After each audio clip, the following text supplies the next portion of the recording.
បាទអនុញ្ញាតគ្រប់នឹងជំរាបសួរដល់ពុកម៉ែបងប្អូនទាំងគ្នាចូលមើលវីដេអូនឹងកោ100ឆ្នាំវៀតណាមពុកម៉ែបងប្អូនទាំងគ្នាសម្រាប់ម៉ោង4កន្លះនិងម៉ោង6កន្លះថ្ងៃទី19ខែ5ឆ្នាំ2025ហើយពុកម៉ែបងប្អូនដែលបានចូលទស្សនាហើយសូមคลิกជួយចុច like ក៏ដូចជា subscribe ឲ្យបងប្អូនឬក៏លោកគ្រូអ្នកមួយផងដើម្បីទៅបានវីដេអូ100ឆ្នាំថ្មីក៏ដូចជាច្បាស់ទៀតជារៀងរាល់ថ្ងៃបាទតោះឥឡូវកុំឲ្យខាតពេលយូរពុកម៉ែបងប្អូននៅមកក្រោយដែលមិនទាន់បានជួយចុច like ក៏ដូចជា subscribe ទេសម្លាយ subscribe ម្នាក់មួយបាទដើម្បីទៅបាន100ថ្មីជាបន្តទៀតហើយលេខតូចសម្រាប់នេះគឺយើងមានចំនួន4គ្រាប់លេខអុកខ្ទង់ចំនួន2ខ្ទង់ហើយលេខធំចំនួន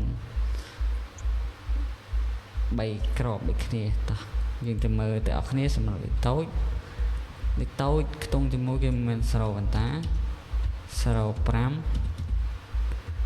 8គុត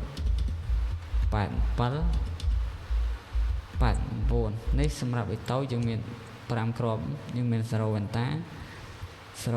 8គុត87និង89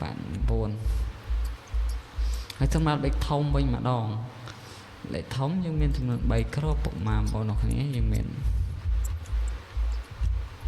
456គុណ897គុណ123គុណ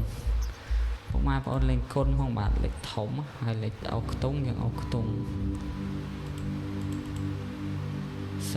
និងអុកខ្ទង់8បាទយើងអុកខ្ទង់0